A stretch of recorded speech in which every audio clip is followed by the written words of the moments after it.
Welcome to the D1 Diary. I'm Madison Donley. And I'm Skylar Schellmeyer.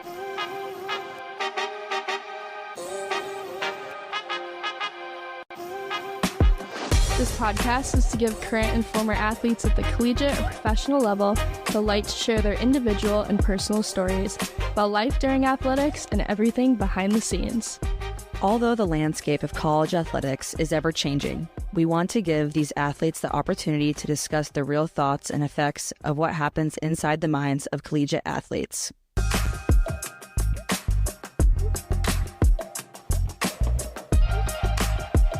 Welcome back to the D1 Diary.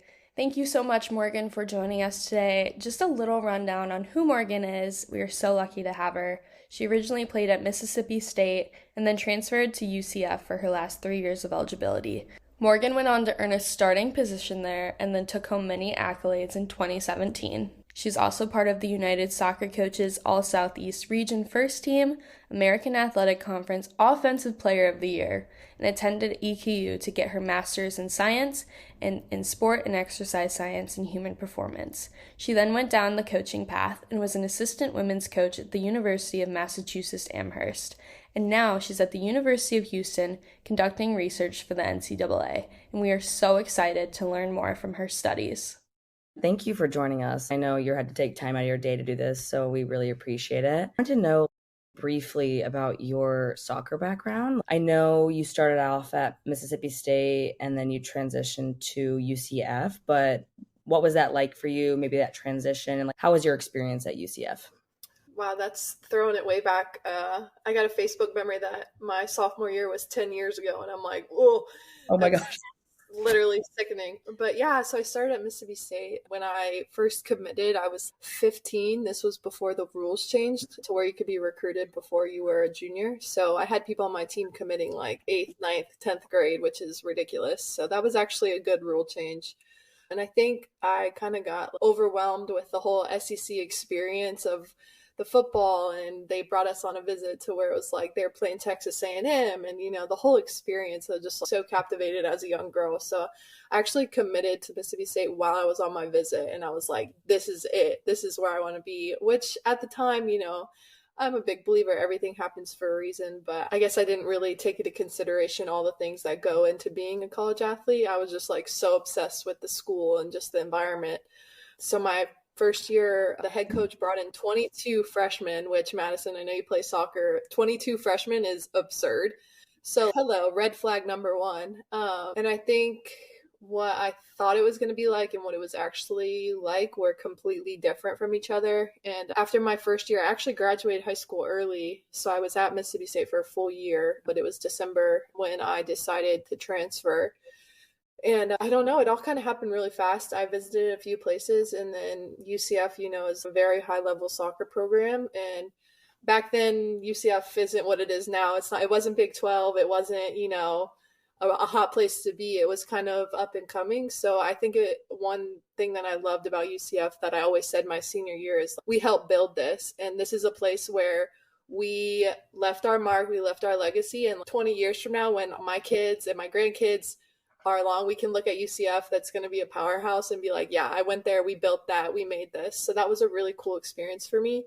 But as far as my experience at UCF, it definitely got better every year. I think sophomore year I was still kind of transitioning. I didn't play much. Obviously, it was like a much higher level than Mississippi State. And my coach kind of basically said, look, you have to get fit. And I thought I was fit, but I didn't know there was levels to this fitness thing.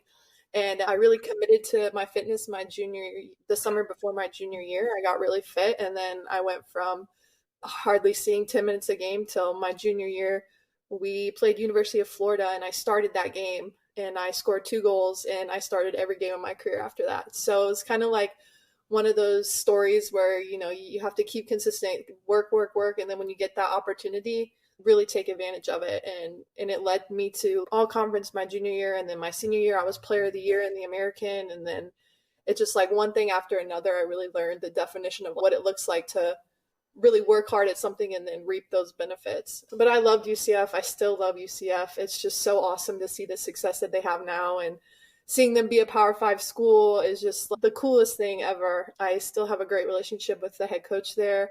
I don't know if this is kind of going through to your next question, but after I graduated from UCF, I tried to play pro for a little bit, but I had 4 surgeries in college and my body was just like, so what do you do when, you get to that point, you're like facing reality, which I'm sure you guys have experienced too. Well, I mean, soccer's always been a part of my life, so I guess I'll coach. Why not? And I got a graduate assistant position at Eastern Kentucky, coached there for 2 years, got my master's, and then I took a job at University of Massachusetts, which, as I said earlier, cold weather, we don't mix well. So I got a job at UMass. I was there for 18 months, but it was actually in 2020. So COVID hit, so I didn't really get much coaching there because the whole world fell apart. But during that time in COVID, I like to tell people I think that was the first time I really faced the transition out of college sport, out of, soccer defining me for so long. I had just, got done playing. It was like coaching. I never really accepted or thought about who am I outside of soccer. So when we had that time for COVID where you literally couldn't do anything, I kind of just reflected on, do I even want to coach? Is this even what I want to do with my life? Because as you guys know, once you're locked into college athletics, work-wise, that's pretty much going to be your career. So it's kind of one of those things like, is this really what I want to do? And I had knew that I always wanted to get my PhD. I didn't, mind you, think it was going to be that soon. But I applied and I had one thing kind of led to the next. And here I am 3.5 years into it. And I'm like, I'm still in school. But yeah, it's been quite the journey. And, as much as hard as it was to face, that transition out of sport, I think it's made me a better person and a better researcher, knowing that there is life beyond sport. It's going to be okay. That transition period is so hard and it's such a defining time in your life. But getting to the other side now, it's like, soccer never defined me, no matter how much I wanted it to. It's never been who I am to the core, who I am as a person.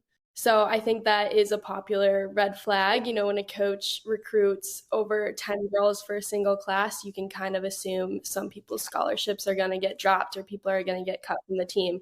Did you transition because something happened to your scholarship or just like culture of that team or the coach, or what was that decision? I don't usually talk about it much because no one really point blank asked, like, why did you transfer? But no, it was actually crazy. So I technically got kicked off the team, but looking back, what flew back then would not fly now. They've changed so many rules. Coaches can't just take your scholarship. But it was actually a social media incident, which I don't know if you guys know Beast Mode Soccer, the Instagram or Twitter. You probably would, Madison. Been a part of my life since I was little. He's like a brother to me. He tweeted something after we played Kentucky about, I was the leading scorer on the team, and he made a rude remark about the coach. So moral of the story, I got suspended for that. It wasn't even something I tweeted. And then at the end of the season, he was like, yeah, I never could get over that tweet, so you're kicked off the team. Looking back, my college career would have never been what it was had I had stayed at Mississippi State. So, it all worked out for a reason. But looking back at it, it's just like, how was that even allowed? That was like my first big heartbreak. I was devastated, but I look back at it and it definitely happened for a reason, because I never would have left on my own terms. I wouldn't have had the nerve to transfer. It's not like it is now. The transfer portal wasn't a thing. Back then, your coach could even stop you from going places. I had a list of places I wasn't allowed to go, which that's not the case anymore. So things have changed so much for the better. And yeah, I kind of got forced into it, but I'm glad I did, because I never would have left on my own terms because I love the school so much. What type of injuries did you have, and how did that affect your transfer process? Yeah, in high school I had like knee issues, and then in high school I tore my labrum in my shoulder, but I never got it fixed because soccer, you don't really need it, It would hurt in really cold weather or like when I got extremely, extremely out of breath, but it wasn't to the point where I felt like I needed to get it fixed. And then ironically enough, my junior year we were playing UMass, and I had a collision with the goalie and I landed with my arm out and I dislocated my shoulder. And it ended up making everything I had already messed up 10 times worse. So I actually played the rest of the game with my shoulder out of socket. We went to the training room because in my brain, I was like, I did all this work to, get in the top physical shape. And then it was the 4th game of the season and I'm done for the season. I thought I had torn my rotator cuff. I thought it was over. So I'm over here running around with the arm like this. And we get to the training room and my athletic trainer's messing with my arm. I'm screaming. She's like, your shoulder's completely out of socket. So they put it back in place, Oh, her and the other athletic trainer, and it was obviously ridiculously sore. And I ended up playing the rest of the season on it, just doing a ton of PT and making it good enough to play. Because again, you're playing soccer, you really need it that much. But at the end of the season, it was just so bad where I had to get it fixed. So I had surgery at the end of the season, and then I had a terrible recovery. If you ever need to get shoulder surgery, don't. It was 10 times worse than my knees, just so bad. And then I ended up getting frozen shoulders. So I have another surgery to go in to fix all of the bad things that happen, which is a side note. This is when I really started to be passionate about mental health, because I was going through like a really bad breakup at the time. And I think that definitely hindered my recovery because my mental health was so bad, which led me to having to have another surgery. So I didn't play in the spring season, and then I was finally cleared 8-9 months later, right before my senior season.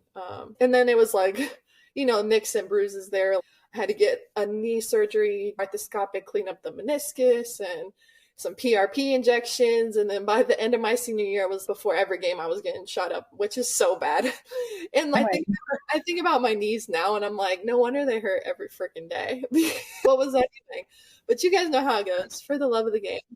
For the love of the game. Yeah, no, the surgeries definitely suck. And obviously there's always a risk of it's not going to make it perfect, or you could have more problems. And I'm sorry that happened to you. But you said you thought you were fit. And I just want to figure out what you did differently during that time, pre-crazy surgeries, to get to that level where you thought you were actually fit. As you know, soccer is like a totally different type of fitness. And I do think my coaches did a really good job of being very scientific about their approach. We had this program called Fit for 90, which was tailored to each individual person. So my summer programming from me to my teammate could look completely different, but I followed it every single day. I didn't miss a day. I remember we were on a trip, my family, to Niagara Falls. I'm on the treadmill, sprinting, running intervals, overlooking Niagara Falls. Like, didn't miss a day. I started eating really healthy. I kind of learned what that looked like. I had never, truly committed myself to that. I lost about 20 pounds and just got in the top best physical shape I could be. And I don't know if you had to run the beep test, but once I learned about it, because my degrees are actually in exercise science, so that stuff has always interested me. So once I committed to it, my beep test score went up over 10 points. And I finally passed the beep test, which was something I never thought that I would do because I was never the super fit type. But then once I saw what it took, I knew after my surgeries going into my senior year, that's what I had to do again to get back to that place of where I was the fittest I could possibly be. And honestly, my senior year, I was even fitter. And then once I learned how to eat correctly and fuel your body, that kind of became my whole life. And I like to think to this day now, I still eat relatively healthy and fuel my body, and I still exercise daily. So it kind of became habitual for me, which is a really good thing. In college, you're so young, you don't think about long life term patterns, but it really did become habit for me. And now that's like my lifestyle. Just last thing about soccer, and I want to hear more about your research. Can you talk about your transition from being a coach, because you kind of extended your life around sports for a couple years, and then how you kind of got over that? Oh, what a journey. It was really difficult my first couple years because I was so close in age to the players. I was fresh removed. I mean, when I started my GA position at EKU, I was 22. So there was some redshirt seniors on the team that were older than me. Mind you, I had a very good playing past. You still have to gain that respect as a coach. But I think I always had the fine line of like, yes, we can be on a friendly basis. I'm going to communicate with you like you're my equal. But at the end of the day, I don't think the girls ever crossed that line of not respecting me as a coach, because this was before. Now GA positions don't even really exist like this anymore, but I was a full-time assistant. I was working 100-hour weeks. I was the director of ops. I was doing everything. I was getting paid $600 a month and getting my degree. You talk about grind season. I talk to some younger women who are looking to get into coaching and just want to hop right in and get a Power 5 job. I'm like, no. You got to pay your dues and you got to work your way up. Just like I was player of the year and I still had to take 5 steps back and humble myself and go to this small school. I was washing their laundry. I was cleaning the locker room. Like, I drove a crane because we didn't have a video tower. I drove a crane across the field to get where we could get a good video. It was just humbling for me because it made me appreciate all the things we had at UCF that I didn't even know. I remember texting our director of ops being like, oh my God, thank you, because it's so much work, so much behind the scenes stuff that you never see or never think about that I was now doing. And I just had no idea that any of that went on. Anyways, so after I finished my master's and went to UMass, I'll be completely transparent. I think the guy that I work for at UMass, I had a relationship with him for over 10 years. He had recruited me when he was at numerous different schools, and the assistant coach was actually my youth coach. So full circle moment, these guys had an opening and they offered me the job, and everything felt really right, and it was like, this is perfect. I'm working with two guys that I know that I've had a relationship with for 10 years. And I thought that would be a positive, but at the end of the day, I think it turned out to be more of a negative because they still saw me as that 13-year-old girl. At this point, I had put in 2 years of coaching, and I know the game because my coaches in college and high school and youth, they all were very soccer minded. I learned the game. I knew the game. I wasn't a little kid anymore, and I didn't even get to run drills. I was a glorified director of ops. So it kind of sucked to the point of where I didn't feel like I was valued. And you know how it gets when you don't feel valued, you don't want to work hard. And then towards the end of my first year is actually when I met my husband, which I never thought I'd meet my husband in Amherst. So then I was like really distracted, and I'm like, whatever, F this job. And then COVID happened. So it was not the best experience, but I would say, everything happened for a reason. I met my husband, the father of my child.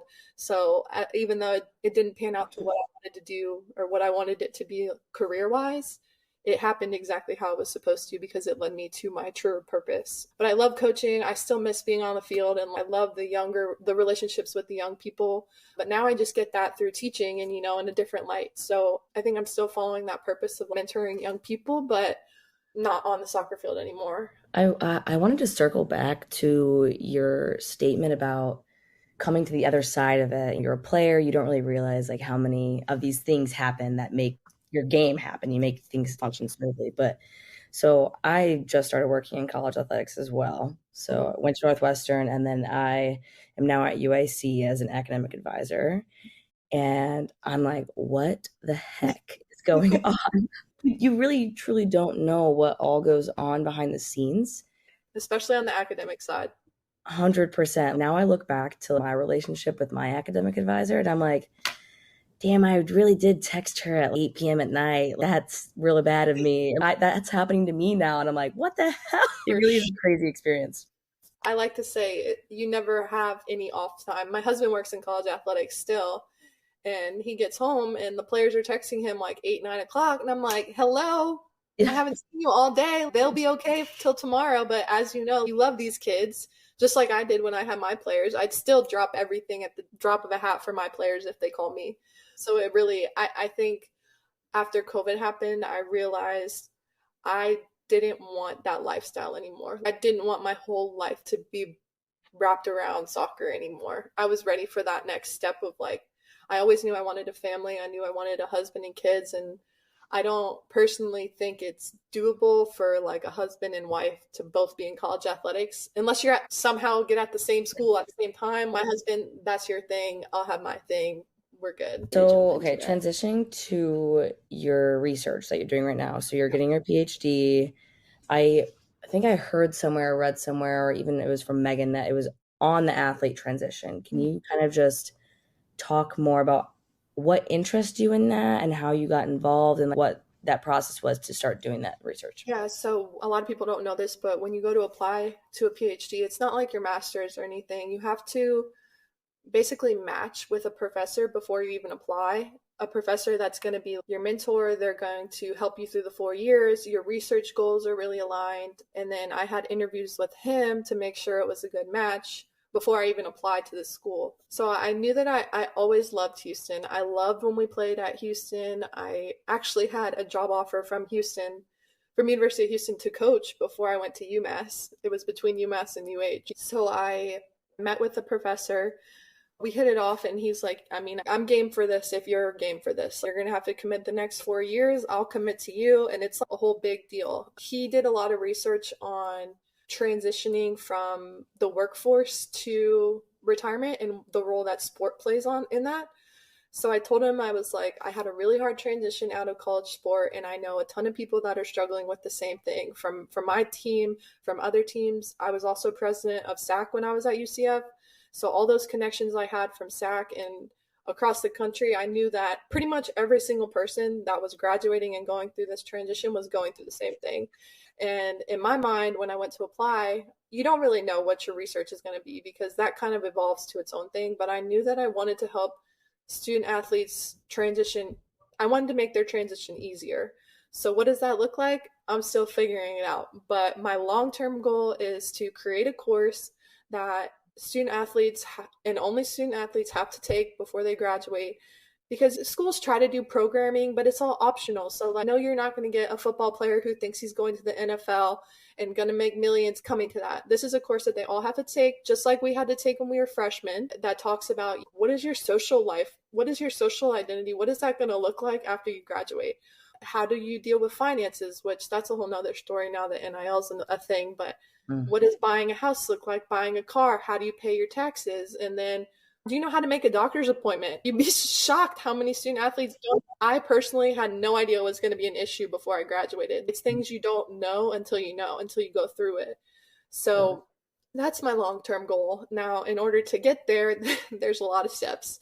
So my first study that I did to get to candidacy was we used a survey that had been used in the retirement community, and we gave it to current student athletes to see if that survey was applicable. It wasn't, obviously. So then my dissertation project is we're building a scale that universities could use and give to their student athletes to see what their resources are at that given university. So you could give it to them when they're freshmen to see how their resources change from when they're freshman to senior.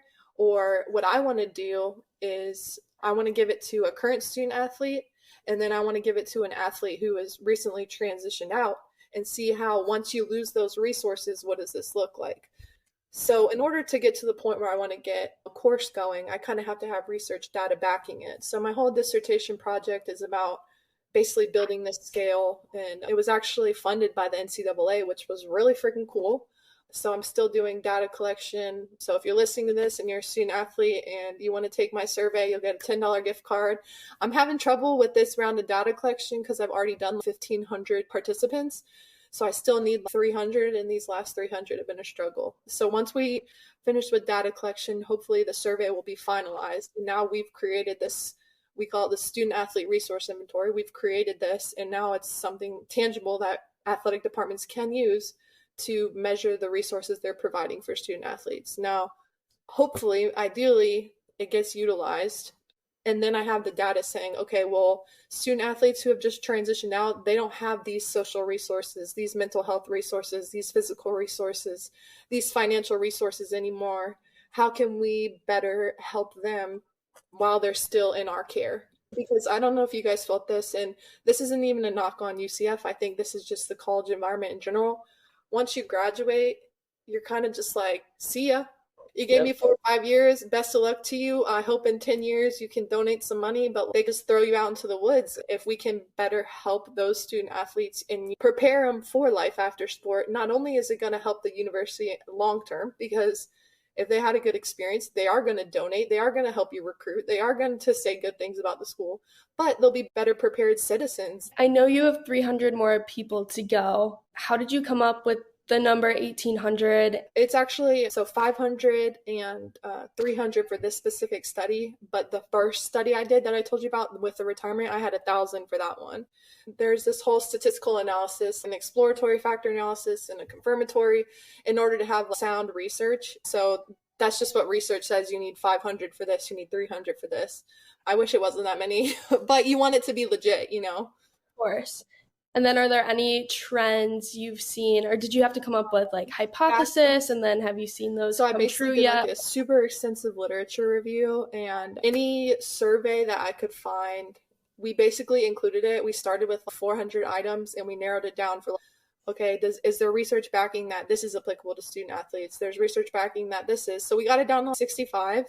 And then the first round, our exploratory factor analysis cut it down to 30. So 30 questions is totally doable for athletic departments. That's nothing. Yeah. And the cool thing about it is I had it broken down into physical, mental, social, and financial resources. Well, the first round of data actually came up with a fifth one, and we called it instrumental resources. And it's student athletes viewing themselves as an instrument and as a resource to others, whether that looks like providing finances to their family now that NIL is a thing, whether them being social support for their family and friends, they're actually using themselves as an instrument, as a resource. So that was a pretty cool find. And we're hoping now the second round of data collection, basically you want it to confirm everything that the first round said.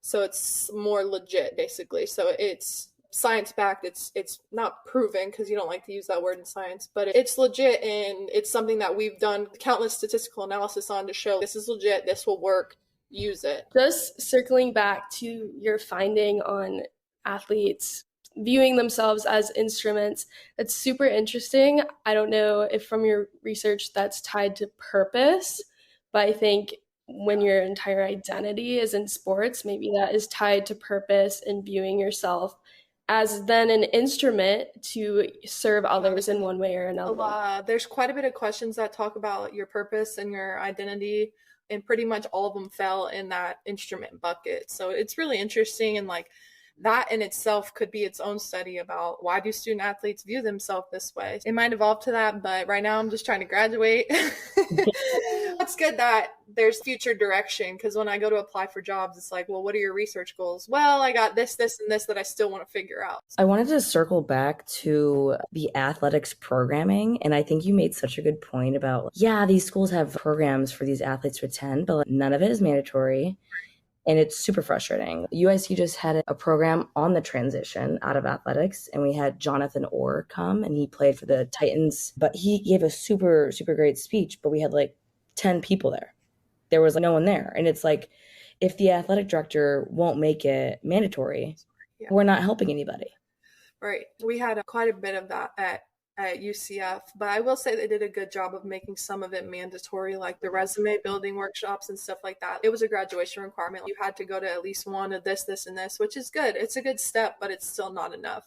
So I think the program where it's a 3-hour credit course where it's on your transcript, like this is a thing, I think that could really be beneficial. And I think you could really break down some walls of some of these student athletes, not even football and basketball specific, but most likely football and basketball are the ones that are thinking, okay, I could go pro. I mean, you see women's soccer and volleyball and softball, they're all starting to get their own leagues, but women, I feel, and research shows, are more in tune with the fact that life's about to happen. A lot of these football and basketball players aren't prepared because I'm going pro. So, but only less than 1% of college athletes play at the next level. So it's like, how do we help them when they don't know they need help? Well, you make it a mandatory easy A course to where they got to at least show up. There's some stat about even people who are pro athletes, like once they get done, once they come back to their regular life, it almost hits them harder because of that instrument thing. Like that is their whole family's income. Literally, yeah. And you see suicide rates, and I mean, CTE, all that has factors to play. And what does life look like out of sport at every level? So that's why I think this research could be so beneficial, not just at the college level, even retiring from sport at any level, high school. And there's some undergrad students at University of Houston that basically are replicating my study, but they're doing it with high school sports and club level sports. And then I'm thinking like, well, shoot, all of these concepts are, you could say that they apply at the professional level too. I could pull up the questions. One of them is like, I find my identity as who I am as an athlete. Okay, well that is, you're literally doing it for a living. That's applicable. Yeah. So I think there's a lot of different ways that it could go, which is exciting. Yeah. The second thing you mentioned was how the resources after you graduate are so minimal. Yeah. And I was thinking about this when I got done. So at Northwestern, for any physical injuries you have the option to go to your exit physical, you get evaluated, and you get 2 years after you're done to get surgery if you need it, right? And then I was also like Northwestern was paying for my therapy. And as soon as I got done, they were like, no, it's done. We're not paying for it anymore. What do you mean? That's like more important in my opinion, especially for me. Like I'm still going through, like I literally just got done a couple months ago. And I'm just so lost. I'm so stuck. And I feel like I had no help. I couldn't afford my own therapy. Yep. Luckily now I'm kind of just biting the bullet and doing it, but like I couldn't afford it. What was their reasoning? Because I do remember them saying you have 2 years. If you had an injury during college, we will help support you for 2 It years just after didn't graduation. cover the mental health piece of it. It was only physical injury. It's a whole nother conversation, but Mhm. I am at a Big 12 school, University of Houston, and they don't even have a full-time sports psychologist on their athletic staff. Yeah. Like that legit blows my mind. Blows my mind. Don't talk about we can't afford it. Your basketball team's the number one school in the country, so you can afford it. People, they think now that student athletes can get paid, all the mental health issues are just gone. In my Just opinion, go I could away. argue that they are worse.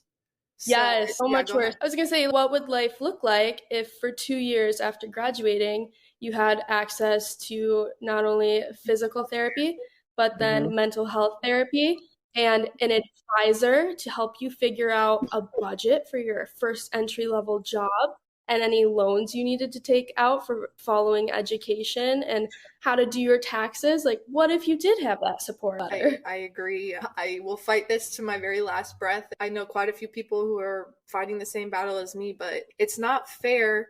Especially, I mean, I know we're female athletes, but these football and basketball players bring in millions and millions and millions of dollars to your school, and you send them off into the abyss with no help, not physically, not mentally, not financially. It's just not fair. It's not fair at all. I literally get chills just thinking about it. There has to be something done to help aid in this transition. I actually have a professor, his name's Dr. Billy Hawkins. He's brilliant, but he wrote a book called The New Plantation, and it's how college athletes, black men in particular, are used for 4 years to make this money and never see a cent of it, and then sent off into the real world with no money. Some of these kids, they have no family, no financial support. There's just so many different ways that I feel schools could do better to better serve their athletes as human beings and not just athletes. And I think NIL is helping with that, but how much is it really helping? Because, and it's just starting, and only a few athletes are signed and making money when they're performing at the highest level. But I'm sure it's still only this 1% Even that, the ones that are making millions of dollars, do they know how to invest or put this money into a Roth IRA and put this money in savings? Or are they going out buying, what's the car the Colorado kid just bought, the $200,000 car? They're 18 to 22-year-old kids. They have no money management skills. We could be better serving student athletes while they're in school. The NCAA and universities just have to keep evolving with the times. The schools are trying to get up with this NIL, but everything else is just like taking so long to catch up. We got to help the student athletes while all this is happening, not wait until it's too late to. I mean, I know you guys probably heard the story of Katie Meyer, who was Stanford All-American goalkeeper, someone that you would look at, she's beautiful, you think she has it all, great family. If someone like that, it still makes me so sad, can end their life over college sports. That alone, along with the many, many, many others who have done that before her, that should be enough reason for us to be fighting for these things. And I just don't think it gets the attention that it needs. Take NIL out of it, full scholarship athletes normally get a stipend. And I know from having friends at the school we went to, they're blowing that stipend on mopeds and tattoos and club table and, endless drinks because they can. And it's a lot of money just monthly. So how do we help people actually use that to their advantage and put it in a savings? Because when you Super graduate, important. you're going to have a lot of bills you didn't know you had billing. You know how much it costs to move into your first apartment by yourself? That's why so many kids move back in with their parents. If you were saving half of this money you got from cost of attendance and things like that, you would have a pretty sizable amount of money to keep you afloat until you get a real job. Mm-hmm. I had no idea to if you're trying to move across a couple states and get a U-Haul, that is thousands of dollars. And that's why job relocation, or getting a new job, it's a very important piece if they're going to pay for relocation. I had no clue. Luckily I was blessed enough to have parents who are still able to support me. But I know so many people that don't have these opportunities. So I don't know. As you guys can tell from my voice, I feel very passionate about this, which is why I'm researching it. It's very interesting being in an academic setting because to everyone else besides former athletes, They think college athletes have it easy. They think college athletes don't have these issues. I literally just had this paper rejected because they said I didn't provide enough rationale for why we should be studying student athletes. And for me, that's really difficult because of my experiences. My advisor gets on me all the time. He's like, you're writing how you talk and you're very passionate, but you have to provide scientific rationale for why we have to study student athletes. And it's literally every critique on anything I write. It's, why are we doing this? Why are we studying student athletes? Why are we building this scale? Like, what's the point? Student athletes have it easy. Student athletes get this. Student athletes get that. And it's a constant battle I have to fight with. And it's really hard for me to take emotion out and speak with science. So that's been one of the biggest transitions for me, is making people care about student athletes who think, like, changing their opinion about what student athletes go through. Because unless you've been through it from the outside looking in, it looks like the best thing ever, which I'm sure you guys feel the same. It was the best experience of my life being a college athlete. That being said, it didn't come with other challenges. In arguing that from a scientific perspective is probably the reason I'm never going to graduate, but difficult because a lot of research isn't there yet. I'm one of the first people researching this stuff, which is crazy. So it's hard to come from a science perspective why it's important. I think part of the problem is, if you think about all the students across America, what is the percentage of student athletes? And it's very, very small. I know going in, we had an athletic director and he told us, look, you are student athletes. 1% of athletes end up playing college sports. You're at a top 10 university. You are 1% of the 1%. He's like, do you realize how crazy that is? And so fighting for, let's say, the 1%, all college student athletes across the board, guess what? 99% of people aren't going to care. But 1% is a lot of people. It really is. And even just like job searching, I've noticed if I have a recruiter and they were a former athlete, me being a D1 athlete matters, or applying for jobs in sports, it matters. But if you have a recruiter that wasn't a student athlete, they don't know what that experience is like. And they're like, okay, cool, you were an athlete. And that's especially the extent a lot of it. stuff that I try to do when developing resumes for student athletes is like, you have to make being a college athlete sellable because you didn't have a job these past 4 years. So you have to phrase it in terms of, I balanced a 40-hour commitment to my sport while getting straight A's and full workload. A lot of student athletes, a lot of developmental or people who work in student athlete development, they don't know how to sell yourself based off being a student athlete. And that's another thing that I think the course could help. Let's show these student athletes how to sell themselves and teach them about how much they've learned from being an athlete that they don't even know they've learned, like time management and things like that nature that are so applicable in the workforce that if you're not a student athlete, you probably don't know. I see that every single day at my job. I have someone coming in, hey, can you look at my resume? I look at their resume. It's like played softball, worked with team. Okay, but I'm like, let's dig deeper there. What tangible skills have you done without realizing it over the last 4 years that a job recruiter is going to look for? Getting the job is like the first part, but then I was lucky enough to get a really amazing mentor with my first job, my first manager. Not a lot of people have that experience, and he was not even an athlete. And he was like, Madison, student athletes have the hardest time climbing the corporate ladder because they think if they just work hard, they're just gonna get promoted. Because if you work hard in practice, you're gonna play, which that's not always true, but he was like, they struggle so much. It is a game mostly of likeness and doing the extra work on the side, or all these little things in the corporate world that will help you get promoted. And student athletes are just results driven. And if you just do your job really well and nothing else, you don't make extra relationships or you don't go the extra mile, you're not going to get promoted. So let me ask you guys, if there was one thing that you wanted to tell your younger self, your college athlete self, in order to better prepare you for the transition, what would it be? I think I would have tried to get an internship every summer in some capacity, because they told us coming in, oh, you're a student athlete and you're from Northwestern, you will have all the options in the world to choose from. And guess what? I graduated and got hundreds of rejection emails. And I was like, why is this happening? Was I lied to for 4 years? And granted, I did find time to have internships. I think mine would have been just digging deeper into my identity outside of sport. Yes, of course, like finding your next big thing, like a career is important, and I want to have a successful career. But I think for me, the thing I'm going through is just physical withdrawals of like, who am I? What am I doing? I feel like my best days are behind me right now. And I have this constant yearning of missing the physical, like the physicality of like, what I was actually doing on the field.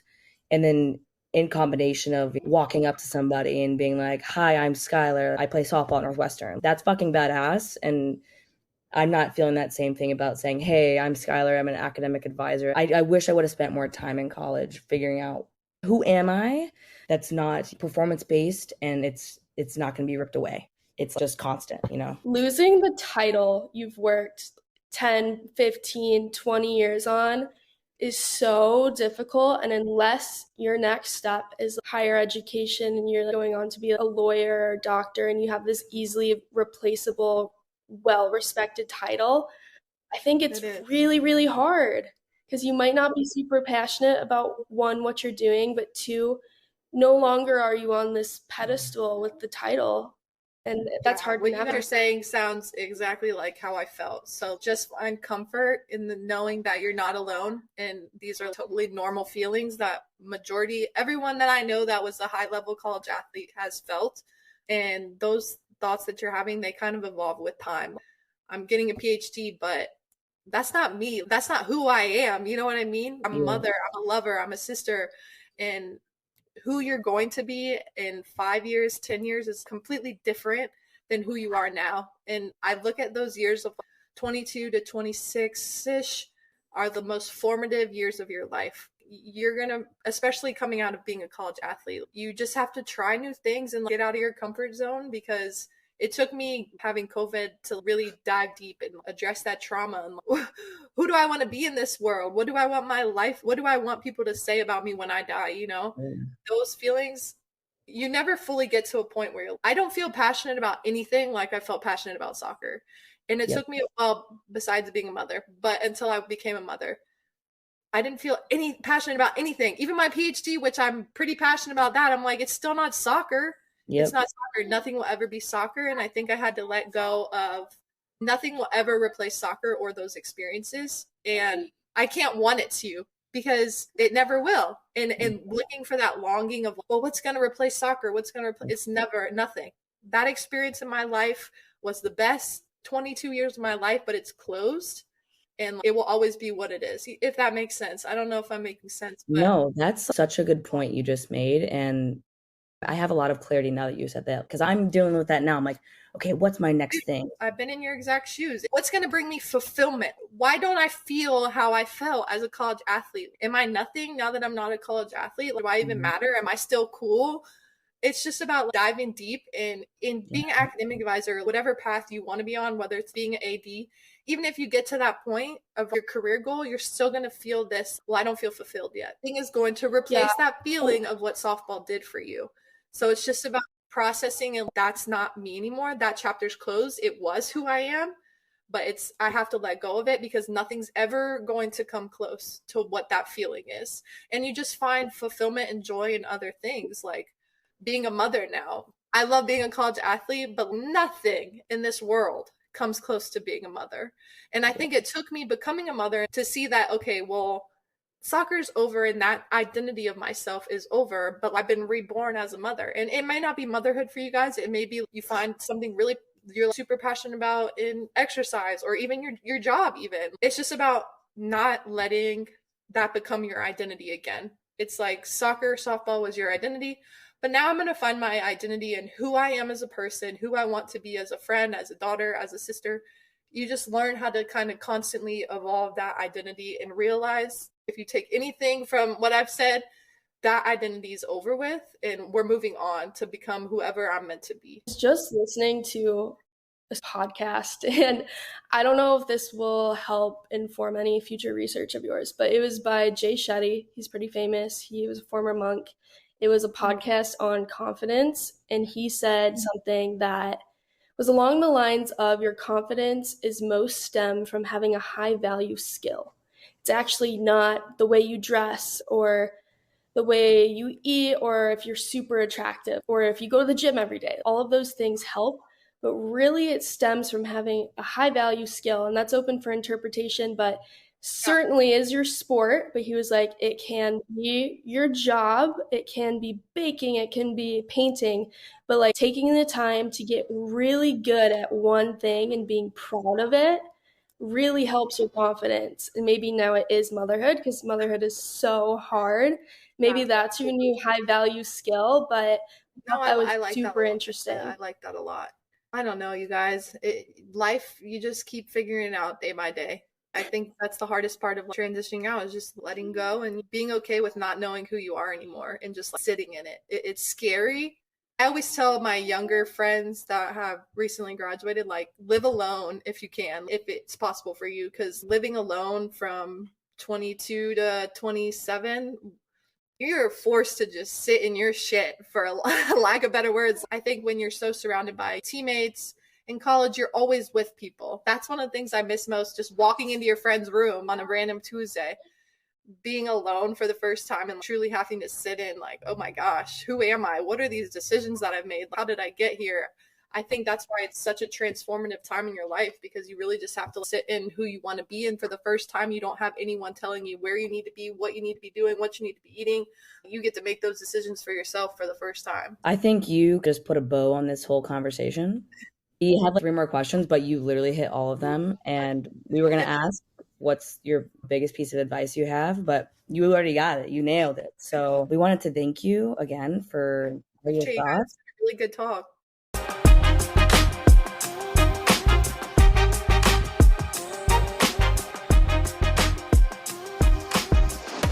Email us, DM us, reach out to us, and we look forward to next week. But thank you so much for listening. We really appreciate all of you. Follow us on Instagram, TikTok, YouTube, all of the socials, and just follow along with our story. Okay. Bye.